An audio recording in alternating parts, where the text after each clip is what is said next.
Medium से। तो और क्या क्या सब्जेक्ट पढ़ रहे हो? केमिस्ट्री है, हिंदी है, इंग्लिश। क्या इरादा है आगे क्या करना है? कुछ सोचा है अभी? क्या नाम है? यश। और तुम्हारा? नवीन। क्या आगे क्या करोगे? बताओ भाई, क्या नाम है आपका? आनंद। हाँ, क्या आगे क्या सोचा है? 12वीं के बाद क्या करोगे? स्पोर्ट्स कौन सा खेल खेलते हो? अंडर 200। ये दौड़ के बहुत बता नहीं दीजिए। हाँ, एथलेटिक्स में अंडर 200। एथलेटिक्स में 100 और 200 मीटर दौड़ते हो। क्या टाइम मारते हो? अभी मेरी जा रही है 24 प्लस 200 मीटर। 24 प्लस। सेक्शन। किस लेवल तक खेले हो अभी? अभी मैं डिस्ट्रिक्ट तक। कितना गुड? डिस्ट्रिक्ट में कौन सी रैंक थी? पिछली बार सेकंड रैंक। सिल्वर लाए थे। हाँ, टाइम ही बढ़ता। कितने घंटे प्रैक्टिस करते हो? 3 मॉर्निंग। ये भाई साहब ने क्या टोपी लगा रखी है? पुरानी पेंसिल। अरे ये तो हो गया कल एटा में। बेकार परेशान हुए आप लोग। हर जिले में सर मिलेंगे आपको। नहीं तो पर मैं हर जिले में बात, चूंकि वही है ना, बात तो एक ही है। आप चाहते हो कि 2004 की जो पेंशन व्यवस्था है, जो 2005, देखो मुझे याद भी है, कल ही एटा में आपके सहयोगी मिले थे, कम से कम 25-30 सहयोगी आए थे, उन्होंने विस्तार से पूरी बात कही, सब रिकॉर्ड हुई है वो बात, है ना? नहीं, आप आए हैं, आपका स्वागत है। मैं लेकिन आपको ये बता रहा हूँ कि ये पुरानी जो व्यवस्था है ना, इस पे कल विस्तार से बात हुई। आपके साथियों ने बताया नहीं आपको? थोड़ा जगह दी। अच्छा, आपने उनको सूचना दी थी?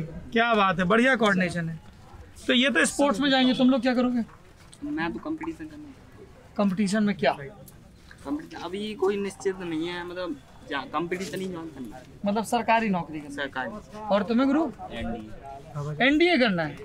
देखो, चाहे एनडीए करना हो चाहे सरकारी नौकरी, है ना, अंग्रेजी बहुत अच्छे से पढ़नी पड़ेगी, खास तौर पर एनडीए में, क्योंकि जब तुम एनडीए का रिटन टेस्ट दोगे, वो हिंदी में होता है क्या? दोनों में होता है, हिंदी इंग्लिश दोनों में होता है। लेकिन जब तुम एसएसबी के लिए जाओगे, और उसका जो आखिरी चरण होता है, इंग्लिश कंपलसरी है। कंपलसरी नहीं है, लेकिन वो प्रेफर करते हैं अगर आप अंग्रेजी में बात करो, है ना? और पर अंग्रेजी हिंदी से भी ज़्यादा वो देखते हैं आप कॉन्फिडेंट, सेल्फ कॉन्फिडेंस ज़्यादा। तो वहाँ पे वो 3 चरण होते हैं। एक साइकोलॉजिकल टेस्ट होता है, उसमें SRTs होती हैं, सिचुएशन रिएक्शन टेस्ट, एक TAT होता है, थीमेटिक एप्रिसिएशन टेस्ट, है ना? इस तरह से होते हैं, और वर्ड दिए जाते हैं।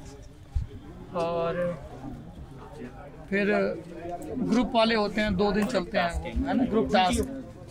और ग्रुप टास्क में एक टास्क होता है एक्सटेम्पोर, जिसमें आपको पर्ची उठा के बोलना होता है।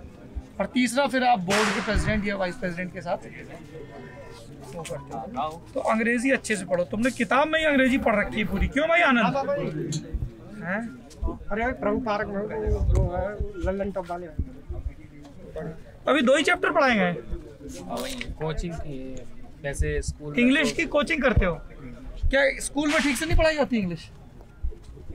पढ़ाई आती है, लेकिन जो स्कूल में आगे चल रहे हैं, और 3-4 चैप्टर है वो निकल गए। कैसे निकल गए? तुम लोग क्या कर रहे थे तब? ऑनलाइन क्लास नहीं ली, कहाँ बिजी थे? वो PCM है ना, तब PCM में PC मैथ वगैरह, केमिस्ट्री, उसके न्यूमेरिकल वगैरह करते थे। किस सब्जेक्ट की ट्यूशन पढ़ते हो? मैथ और इंग्लिश। मैथ्स और इंग्लिश, ये पुराने दुश्मन है विद्यार्थियों के, हैं? मैथ्स और इंग्लिश सबसे ज्यादा इसी में लटकते हैं, क्यों? सही बात है कि गलत है? कोई शिक्षक ही बनना चाहता है, नहीं बनना चाहता है? हम हैं। हाँ? कोई शिक्षक ही बनना चाहता है, इनमें से भी नहीं बनना चाहता? नहीं बनना चाहता। ये कंपटीशन देके कंपटीशन नहीं हुआ तो फिर तो भी यही होता है ना। जब कुछ नहीं मिलेगा तब बीएड करके टीचर बनेगा। नहीं, ये तो मैं कह रहा हूँ। नहीं, आप ही कह रहे हैं, मगर उनके विचार तो वही है। वो तो नहीं, अभी उन्होंने विचार कुछ रखे नहीं भाई, अभी तो वो बालक है। हाँ, उन्होंने बात की है। हाँ, flamingos are social words which live together, ये सब पढ़ सकते हो तो अंग्रेजी? Yes sir. सोच समझ के बोलना, हम पढ़वा देंगे तुरंत मौके पे। फॉसिल का मतलब क्या होता है? फॉसिल अभी इसका नहीं मालूम, मतलब ये तो पढ़ सकता हूँ। जैसे लिखा हुआ है, do you know fossil evidence indicates that flamingos have ancient lineage, इसका मतलब बता सकते हो? Ancestral flamingos existed some 30 million years ago. Fossilized flamingo footprints estimated to be 7 million years old have been found in the Andes mountains. Andes पर्वत वाले में 30 million साल पहले मिली थी, मतलब अब मिले 30 मिलियन मतलब कितना होता है? 1 मिलियन मतलब 1 मिलियन में 10 लाख। शाबाश। हाँ, तो जो फॉसिल का मतलब होता है जीवाश्म, है ना। तो जीवाश्म के जो अवशेष मिले हैं, जो सबूत मिले हैं, वो इस बात की तरफ संकेत करते हैं कि जो फ्लेमिंगोज हैं, जो ये पक्षी हैं, पक्षी कहेंगे जंतु कहेंगे, पक्षी ही कहेंगे फ्लेमिंगोज को, है ना, हैव एंशिएंट लीनिएज, क्योंकि जो मतलब जो पुराने फ्लेमिंगो हैं वो 3 करोड़ साल पहले भी पाए गए हैं। जीवाश्म से ये पता चला है, मतलब ये इतना पुराना पक्षी है इवोल्यूशन के क्रम में। इनके फुटप्रिंट मिले हैं जो 70 साल पुराने हैं, 70 लाख साल पुराने, और वो एंडीज की पर्वत श्रृंखला है, वहाँ पर पाए गए हैं। Flamingos are social birds which live together in harmony. The different species of flamingos they are found. भाई अंग्रेजी तो बड़ी इस बार पैटर्न चेंज हो गया है इसी वजह से। ये नए पैटर्न वाली किताब है, सीबीएसई वाली है। तब तो तुम्हारे टीचरों को भी बहुत नए सिरे से पढ़ाना। बहुत दिक्कत, टीचर भी हड़बड़ा जाते थे पढ़ाते हुए। इसमें जो इंग्लिश यूज हुई है वो मतलब पूरे इंटरनेशनल लेवल की है। अच्छा, वगैरह तो थोड़े हड़बड़ा जाते हैं इसको पढ़ाने में। कहते हैं हमें पहले 10 बार तैयार करना पड़ा, तो उसके बाद में पढ़ाते हैं इस किताब को। ये इसी साल से लगी है किताब? नहीं सर, 1-2 साल पहले पैटर्न। नहीं इसी साल नहीं आई है, नई किताब है। पैटर्न सीबीएसई चेंज हो गया, पहले यूपी बोर्ड का था। ये 12वीं की किताब है। हाँ, राइटर तो बड़े धांसू हैं यार, इसमें सारे हैं।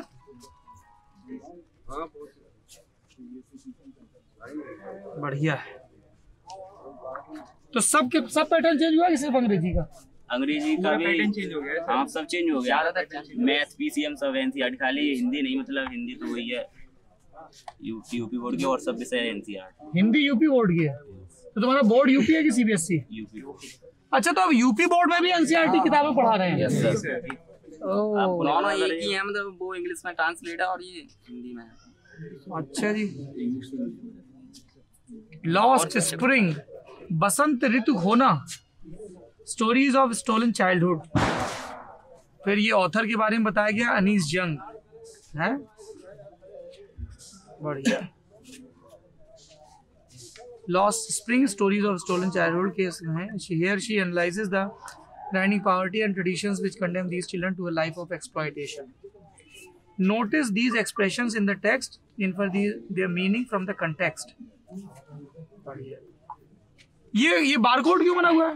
इसे इसके करने से ये चैप्टर आ जाएगा मोबाइल पे। यार ये तो बड़ा अच्छा है। नहीं, मेरे ख्याल से एक्स्ट्रा एक्सरसाइजेस जो दी रहती हैं। नहीं चैप्टर ही आएगा। एक हमारे पास मोबाइल है, तो हमारे बेसिक की बुक्स में भी ऐसा ही है ना। अच्छा जी। यूपी बोर्ड की सब बुकों में ऐसा ही आ रहा है सर। हाँ, 3-4 साल से आ रहा है। आपको ये हमारे इंडिया में जो रंजीत दिशाले जी उनको मिला है अवार्ड, इसी बात के लिए मिला है, ग्लोबल टीचर अवार्ड। ये मैंने स्कैन किया तो e-पाठशाला.nic खुल गया। Class 12, book name flamingo, subject English, chapter 2, chapter name. ये इसका ऑडियो है। ये क्या उनके लिए है जो दृष्टिबाधित हैं? वीडियो भी ऐड होगा जो है ना प्रॉपर। अभी इसमें सिर्फ ऑडियो है, ऑडियो दिखाई जा रही है, इसलिए वो बता रहे हैं और एक्स्ट्रा उच्चारण वगैरह। Lost spring, NCERT official. लो पहले तो मैं इसको सब्सक्राइब कर लूँ इसको। आप लोग ललन टॉक सब्सक्राइब कर लीजिए। नहीं दे रहा, समझ में आ रहा है।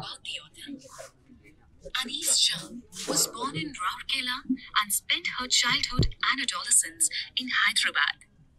हाँ, ये इसी का है। किस तरह कमेंट आ रहे हैं इस पे? Great audio book. यार ये तो बढ़िया है। तो तुम लोग एक काम क्या होता है, मोबाइल है किसी के पास, निकालो। अभी सब चेक होगा क्या क्या देखते हो मोबाइल पे। हैं? गड़बड़ तो नहीं देखते हो? सही से बताओ, सब पता चल जाता है मोबाइल में। अरे देख लो सर। इसमें स्कैनर है? स्कैन अरे होगा यार, ऐसी बात नहीं है। गूगल लेंस से भी हो जाएगा? एक सेकेंड, यही है सर सामने बारकोड रीडर या है कहाँ पे? ये ऊपर ही है।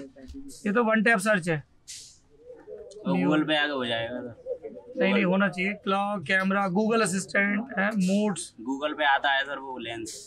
गूगल पे आता है, गूगल लेंस करके आता है। तो उससे तुम इसको स्कैन कर लीजिए, है ना गूगल लेंस। कर लूं? ये लो।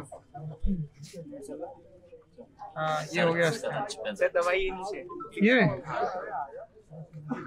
हाँ ई पाठशाला खोल दूं तो इसी पे सुन लिया करो ना ऑडियो बुक।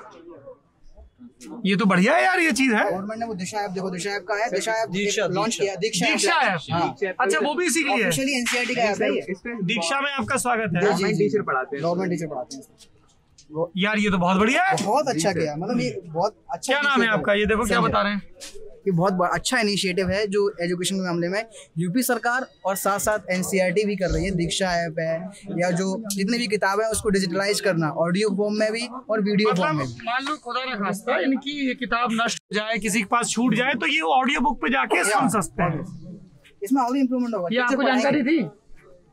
तुमको ये नहीं पता था ना कि ये क्या है? ऑडियो बुक नहीं पता है सर, लेकिन ये तो मालूम है इसी के बारे में ही आएगा। सर अभी टेक्निकल थोड़ा बारकोड जो आया है, टेक्निकली थोड़ा सा अनअवेयर है। चलिए धीमे धीमे हो जाएंगे अवेयर। चलो भाई अच्छे से पढ़ाई करना, ठीक है? और थोड़ा अंग्रेजी और मैथ्स पे, वैसे तो सब सब्जेक्ट पे ही ध्यान देना चाहिए। पर ये बताओ ये इंग्लिश इतनी मुश्किल क्यों होती है? ये हम मतलब अपनी जनरल भाषा में यूज नहीं करते इसलिए मुश्किल है बस। अपनी भाषा में जनरल भाषा में यूज नहीं करते इसलिए सर, इसलिए इंग्लिश लगता है। अरे देखो भैया गिर गया तुम्हारा मोबाइल, हल्लो संभाल के। तो इंग्लिश इस्तेमाल नहीं करते हैं जनरल भाषा में, इसलिए तो फिर पढ़नी क्यों पड़ती है इंग्लिश? अब जैसे इंटरनेशनल लेवल पे जाएंगे वहाँ पे हिंदी तो बोल नहीं सकते, ऐसे इंटरनेशनल लेवल पे गए वहाँ पे हिंदी तो बोल नहीं सकते, तो इंग्लिश में ही वो करनी पड़ेगी। तो तुमको कहाँ इंटरनेशनल पे जाना है? मान लो तुम तय करो कि हमें कासगंज में ही रहना है, मान लो। ऐसे कैसे रहना है, उसी के लिए तो पढ़ाई कर रहे हैं।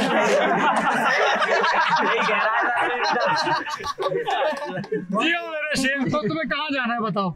सब मतलब कि कहाँ जाने से मतलब नहीं है, भविष्य में गए तो क्या होगा, हिंदी से काम नहीं चलेगा। ऐसे मान लो जो दूसरे राज्यों में ही गए वहाँ पे हिंदी तो चलती नहीं है, बहुत से राज्य होते तो वहाँ इंग्लिश कोई आती होगी तो बात कर सकते हैं, अगर नहीं आती है तो नहीं कर पाएंगे। इंग्लिश कॉमन लैंग्वेज है। इंग्लिश कॉमन लैंग्वेज है, ऐसा तो नहीं है। नहीं, कुछ राज्यों में सर माना जाता है, जैसे हिंदी में दिक्कत ये आती अनुज जी है हैं, तो सामाजिक कार्यकर्ता है यहाँ के। जैसे कहाँ पे दिक्कत आती है? जैसे हम बाहर राज्यों में साउथ में कहीं जाते हैं तो हिंदी वहाँ पर लोगों को कम आती है, तो इंग्लिश के जो इसलिए हम लोग को इंग्लिश पढ़ाई जाती है। जी पढ़ाई इसलिए नहीं आती। मेरा सवाल ये है, मैं इन बच्चों से ये जानना चाह रहा था कि आपको क्या क्यों लगता है हमें 12वीं तक हिंदी पढ़ाई जाती है, जो हमें से कई लोगों की वो मातृभाषा है, या दूसरी भारतीय भाषाएं मराठी, बंगाली, गुजराती, तो हमारी मातृभाषा हमको पता हो, उसका व्याकरण, उसका साहित्य, दूसरी भारतीय भाषाएं पता हो, है ना, लेकिन इंग्लिश कंपलसरी होती है एक भाषा के तौर पे। तो मैं ये जानना चाह रहा था इन बच्चों से कि इनको क्या लगता है, इनको क्यों लगता है कि इंग्लिश जरूरी, वो मेरा सवाल था इन बच्चों से। हाँ भाई बताइए भाई साहब, क्यों पढ़ाई जाती है इंग्लिश स्कूलों में? सर इंग्लिश भाषा मेरे हिसाब से ऐसे पढ़ाई जाती है कि हम लोग यहाँ पे, जैसे कि यहाँ पे तो इतनी नहीं है इंग्लिश, तो जैसे कि बाहर जाएंगे किसी राज्य वगैरह में, राज्य में या फिर बाहर भी, तो बाहर इंग्लिश एक तरीके से लैंग्वेज ऐसी है कि हर कोई आदमी उसको समझ लेता है, अगर दूसरी लैंग्वेज को नहीं समझता है तो। और अपन लोग जनरल भाषा में थोड़े बहुत इंग्लिश के शब्द वो वर्ड यूज करते हैं। क्यों भाई, यही लग रहा है आपको भी कॉमन है? अब मान लो कि तुम मान लो फिजिक्स केमिस्ट्री में बड़े अच्छे हो, मैथ में भी अच्छे हो, लेकिन तुम्हारी इंग्लिश अच्छी नहीं है, तो इसका क्या असर पड़ेगा? सर अगर जैसे कि सर अभी तो सर पढ़ रहे हैं तो हिंदी मीडियम है, अगर बीएससी वगैरह की तो कहीं पे होता है कि जो टीचर वगैरह है वो अपनी इंग्लिश फ्लो में पढ़ाते हैं, तो सर वो दिक्कत आएगी ना, वहाँ पे दिक्कत आएगी हमें समझने में। टीचर लेक्चरर वगैरह होते हैं, मान लो लेक्चरर हिंदी में पढ़ाएं, भाई मेन चीज तो केमिस्ट्री है ना। अब H2SO4 है जो, उसको चाहे तुम अंग्रेजी में उसका नाम लो, क्या नाम है भैया? Sulphuric acid. Yes sir. और हिंदी में क्या बोलते हैं? सल्फ्यूरिक अम्ल। चाहे एसिड बोलो चाहे अम्ल, बात तो वही रहेगी ना। क्या है ये भाषा का चक्कर, समझने में नहीं आ रहा। इंग्लिश में क्यों इतना जोर है? हाँ बताओ सर। जो हिंदी भाषा का उद्गम है इस कासगंज जगह को माना जाता है, यहाँ पे पटियाली नाम की जगह है, वहाँ पर अमीर खुसरो का जन्म हुआ था। हाँ, और हिंदी भाषा का उद्गम स्थल कासगंज को ही माना जाता है अमीर खुसरो की वजह से, क्योंकि उन्होंने सबसे पहले हिंदुस्तानी जबान में लिखना शुरू किया, हिंदी में लिखना। ऐसा हिंदी और हिंदी भी में हिंदी भी बोलते हैं। आपने सुना नहीं गौर से, मैंने हिंदुस्तानी इसीलिए शब्द इस्तेमाल किया, मैंने हिंदी शब्द इस्तेमाल नहीं किया। जब आप हिंदुस्तानी जबान कहते हो तो उसमें सारी धाराएं आ जाती हैं, हिंदवी, तो अमीर खुसरो तो तुम लोगों ने खूब पढ़ा होगा। नहीं सर, पढ़ा नहीं है, नाम सुना है। नाम सुना है अब सर यहाँ पर यार, लेकिन ये गुत्थी बताओ, ये इंग्लिश इतनी क्यों पढ़ाई जाती है स्कूलों में? सर भाई कॉमन बताओ भाई गुरुजी, आपने एजुकेशन की पढ़ाई जी जी जी, ऐसा है। इंग्लिश तो जो बच्चे ने बताया यहाँ पे बोली नहीं आती, इसलिए हमको टफ लगती है। हमारी NCF जो नेशनल करिकुलम फ्रेमवर्क है, उसने भी कहा है कि 10th तक इसको सर्टिफिकेट कोर्स रखा जाए, इसके मार्क्स नहीं जोड़े जाएंगे। रीज़न है कि हमारे यहाँ ये लैंग्वेज बोली नहीं जाती, तो बच्चा इसकी वजह से क्या है कि इस पर का बोझ समझता है कि हमको पास होना है, नंबर लाने हैं। लेकिन NCF लिखता है साफ साफ कि 10th तक इंग्लिश को एज ए सर्टिफिकेट कोर्स दिया जाएगा, सर्टिफिकेट जाएगा, आपको पास हो। इसके मार्क्स जो हैं उसमें मार्कशीट में नहीं जोड़े जाएंगे। लेकिन अभी तक वो NCF 2005 लागू नहीं हो पाया, 2005 वाला। और अभी कल ही के कस्तूरी रंगन की अध्यक्षता में बैठी है कि अगला NCF तैयार करो। पहले पुराने की तो पुराना वाला 5 वाला अभी तक लागू नहीं हुआ। जो कहता है, जो बच्चे डर रहे हैं इंग्लिश से, वो नहीं डरेंगे अगर वो लागू हो जाता। सही से बताना, तुमको विद्या रानी कसम है, सही से बताना। तीनों लोग धावक, तुम भी। अगर अंग्रेजी हटा दी जाए तो ठीक रहे या गलत रहे? तुम बताओ पहले। गलत ही है सर। गलत है, क्यों? सर हिंदी तो उन लोगों से हम बात नहीं कर पाएंगे। अदर स्टेट के लोगों से बात नहीं कर पाओगे। यहाँ कहीं भी जाएंगे, लैंग्वेज अलग है और हमारी लैंग्वेज अलग है, हिंदी है और उनकी तमिल। तुम्हें ऐसा क्यों लगता है कि जैसे मान लो तुम अहमदाबाद गए, है ना, या अहमदाबाद भी छोड़ो, मान लो तुम राजकोट गए, या मान लो तुम कोयम्बटूर गए, या मान लो कि तुम राउरकेला गए, तो मान लो तुमने वहां पे रिक्शे वाले भैया से पूछा, ऑटो वाले भैया से, यहाँ कहीं खाना खाने गए, तो तुम्हें ऐसा क्यों लगता है कि उनको अंग्रेजी आती होगी? हो सकता है उनको गुजराती, उड़िया और तमिल आती हो, या मलयालम आती हो। शायद कोई तो एक आध होगा उधर, जो भी होंगे उनको तो इंग्लिश आती होगी। ऐसा आपको अंदाजा है? कंपलसरी इंग्लिश तो पूरे भारत में ही बोली जाती है। क्योंकि पढ़ाई जाती है। तो मान लो ना पढ़ाई जाए तो सब लोग हिंदी और दूसरी जगहों में बात करेंगे। देखो भाई साहब के पास कोई पॉइंट है। दूसरे राज्यों में हिंदी भी तो कोई बोल सकता है। हाँ, यही तो मैं कह रहा हूँ। ये अंग्रेजी जरूरी थोड़ा नहीं है, कोई व्यक्ति अंग्रेजी मैं इस जानता हो। आर्ग्यूमेंट को समझने की कोशिश कर रहा हूँ कि दूसरे राज्यों में जाने पे अंग्रेजी काम आती है। हिंदी तो ज्यादा जानते होंगे लोग, हाँ, अंग्रेजी से ज्यादा हिंदी जानते होंगे। तमिलनाडु में क्योंकि भैया राष्ट्र हैं, साउथ में बहुत कम आती है हिंदी। नहीं इंग्लिश आती है, अगर इंग्लिश पढ़ते हैं, नहीं हिंदी नहीं पढ़ते। क्यों भैया राष्ट्रीय भाषा नहीं पढ़ते? हिंदी राष्ट्रीय भाषा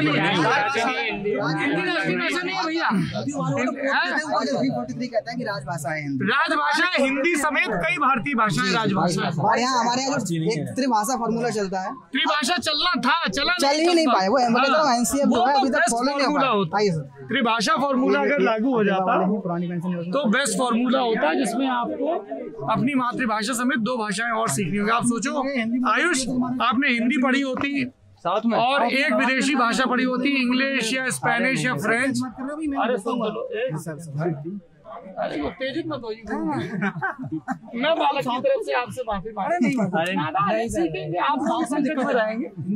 हाँ, तो आप सोचिए आयुष जी, आपने हिंदी पढ़ी होती, English, French, Spanish, Chinese, Japanese, Korean में से कुछ ऐसी पढ़ी होती, और एक आपने दूसरी भारतीय भाषा पढ़ी होती, मराठी, गुजराती, मलयालम, कन्नड़, तेलुगु, तमिल, हैं, उड़िया, बंगाली, असमीज। कितनी सुंदर सुंदर हमारी भाषाएं हैं, पंजाबी।